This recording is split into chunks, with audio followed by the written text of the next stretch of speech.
గత ఫ్యూ డేస్గా కొంతకాలంగా ప్రతి ఒక్కరూ ఒక ఫోన్ చేయడం కానీ మెసేజ్ పెట్టడం కానీ చేస్తున్నారు. కోవిషీల్డ్, కోవాక్సిన్ లాంటి వాటి వల్ల సైడ్ ఎఫెక్ట్స్ వస్తారగట అని చాలా దారుణంగా స్ప్రెడ్ అవుతున్నాయి నెగిటివ్ విషయాలు. సుమారు 300-400 కోట్ల మందిని బతికించిన వ్యాక్సిన్ గురించి సైడ్ ఎఫెక్ట్లు వస్తాయి అనే ప్రచారం చాలా మంది లేని సమస్యలను క్రియేట్ చేసింది. వాళ్ళకి ఏదో జబ్బు వచ్చేసినట్టుగా. ఇదేవి వచ్చిన జబ్బులు కాదండి, తెచ్చుకున్న జబ్బులు. నేను ఒక సైకాట్రిస్ట్ కలిపి ఒక ఫంక్షన్కి వెళ్ళాం. ఆ ఫంక్షన్కి వెళ్ళినప్పుడు ఎన్టీవీ ప్రోగ్రాంలో జరుగుతున్నప్పుడు నేను 99% మంది పేషెంట్లకు మంచి చేశాను. ఒకే ఒక వ్యక్తి విషయంలో చిన్న నెగిటివిజం వచ్చిందంటే 99% నా పాజిటివిజం పోయి ఆ 1% నెగిటివిజం 6 నెలలు 7 నెలలు సంవత్సరం పాటు నన్ను పీడించేస్తుంటారు గూగుల్లో కానీ ఆ మెసేజ్లు కానీ పెట్టి. నేను ఎంత చేశానని పాజిటివిజం పట్టించుకోరు, అనుకోకుండా జరిగిన నెగిటివిజం మాత్రం పట్టించుకుంటారని. అది నిజమండి. ఇది ఈనాడు ప్రపంచంలో ఎంతమంది మనం బతుకున్నామంటే ఆ వ్యాక్సిన్లు తీసుకోవడమే. నేను తీసుకున్నాను, మా ఫ్యామిలీ తీసుకుంది. 3 వ్యాక్సిన్లు మేము తీసుకున్నాం. ఎవరికైతే హెల్త్ యాంగ్జైటీ ఉందో, ఎవరికైతే ఎక్కువ ఆలోచిస్తారో, ఎవరికైతే పదే పదే చిన్న విషయానికి ఆందోళన పడే anxiety disorder, generalized anxiety disorder కానీ, హెల్త్ యాంగ్జైటీ డిజార్డర్ కానీ, హైపోకాంటిక్ డిజార్డర్ కానీ ఉన్నవాళ్ళు చిన్న విషయాన్ని పెద్దగా ఊహించుకుంటారండి. అంతే తప్పించి ఎక్కడైనా సరే ఎఫెక్ట్ ఉంది అంటే సైడ్ ఎఫెక్ట్ ఎంతో కొంత వస్తుంది.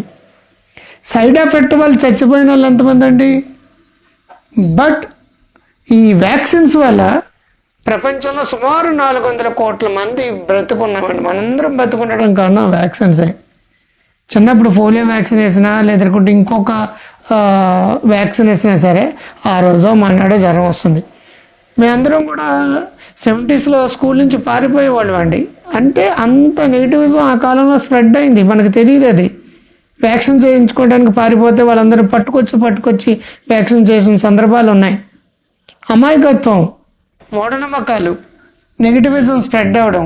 అంతే తప్పించి వ్యాక్సిన్ వల్ల సైడ్ ఎఫెక్ట్లు వచ్చి చచ్చిపోయిన వాళ్ళు కంటే బతికించిన వాళ్ళు కోట్లాది మంది ఉన్నారు. 100 కోట్ల మందిని ఈ వ్యాక్సినేషన్స్ బతికించాయండి. నేను చెప్పే పాజిటివిజం కంటే ఎవడో ఎక్కడో యూట్యూబ్లోనో వాట్సాప్లోనో ఒకరికొకరు పంపించేసుకుంటూ ఉంటారు. అసలు ఇంతకాలం ఈ వ్యాక్సిన్ చేయించుకున్న వాళ్ళు ఏ సైడ్ ఎఫెక్ట్ లేవండి. బట్ ఈ వాట్సాప్ సందేశాలు చూసిన వాళ్ళు, మెసేజ్లు చూసిన వాళ్ళు నిద్ర పట్టపోవడం, గుండె దడ, భయం, నీరసం, నిస్సత్వ. ఎవరండి మిమ్మల్ని జబ్బుకు గురి చేసింది? ఆ కోవిషీల్డా, ఆ కోవాక్సిన్, ఆ రష్యా స్పుత్నిక్ కాదే. మిమ్మల్ని మీరే జబ్బు తెచ్చుకుంటున్నారు, మీకు మీరే జబ్బు పెంచుకుంటున్నారు, మీకు మీరే కాట్ల కుక్కల కరుచుకుంటున్నారు.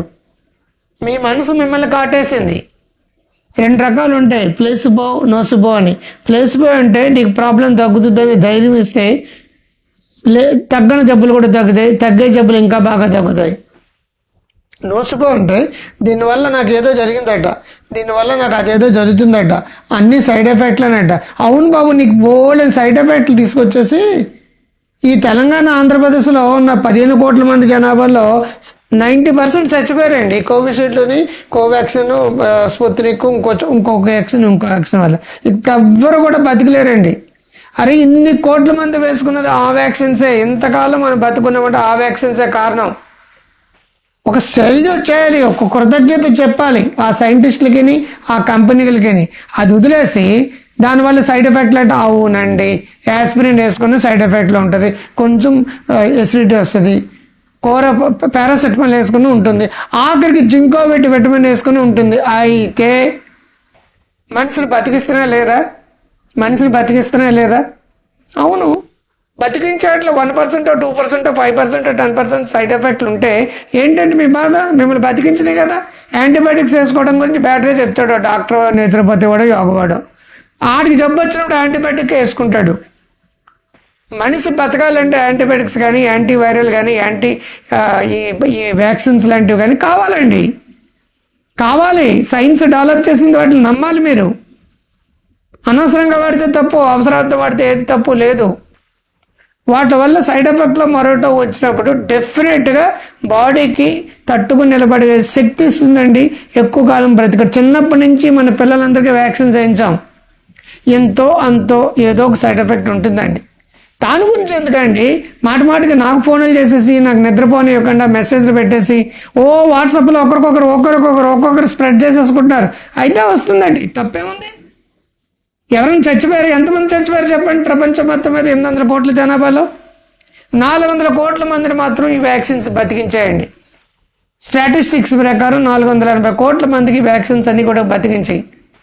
4 కూడా చచ్చిపోయి ఉంటారండి.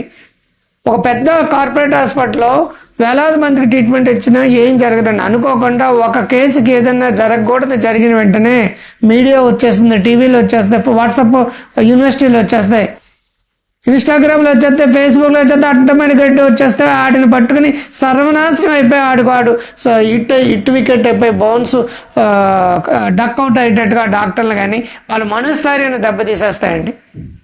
దయచేసి మంచిని 100 మందికి చెప్పండి, 100 మందికి మంచిని స్ప్రెడ్ చేయండి. ఏ విషయాలు నా సైకాలజీ కానీ మరొకటి కానీ ఇంకోటి కానీ పాజిటివ్ విషయాలు స్ప్రెడ్ చేయడం ఆపేస్తున్నారు. నోసిబో లాంటి ఎఫెక్ట్ల గురించి ఎక్కువ చెప్తున్నారండి.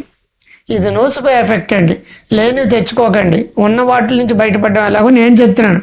అనవసరంగా తెచ్చుకోకండి. వాటిలో ఏమంటారంటే సెల్ఫ్ ఎక్వైర్డ్ డిసీజెస్ అంటారు. What the mind causes the mind can cure అంటారు. నీ మనసును సృష్టించే జబ్బులకు మనసే మందని కూడా అంటారు. సో నీ మనసు కారణంగా నీకు నీరసం నిస్సత్వం వచ్చింది, అంతేగాని నువ్వు వేసుకునే వ్యాక్సిన్ వల్ల కాదండి. దయచేసి పాజిటివిజాన్ని ఇచ్చేయండి. మనకు హెల్ప్ చేసిన ఆ సైంటిస్టులకు కానీ ఆ రీసెర్చ్ చేసిన కంపెనీలకు కానీ మనం గ్రాటిట్యూడ్ చూపించాలి, నమస్కారం పెట్టాలి, అంతేగాని హింసించకూడదు. మీ బతుకు కారణం ఈనాడు నా వీడియో కూడా మీరు చూస్తున్నారంటే ఆ వ్యాక్సిన్స్ అండి. సో మీరందరూ ఆరోగ్యంగా ఆనందంగా సంతోషంగా ఉండాలి, పాజిటివ్గా ఉండండి, మంచిని మాత్రం స్వీకరించండి. నెగిటివిజాన్ని వాట్సాప్ల ద్వారా స్ప్రెడ్ చేయొద్దండి. అందరూ బాగుండాలంటే నెగిటివిజాన్ని స్ప్రెడ్ చేయొద్దండి, పాజిటివిజాన్ని స్ప్రెడ్ చేయండి. ముందుగా మీ డాక్టర్ కాంత్ గారు. నమస్తే.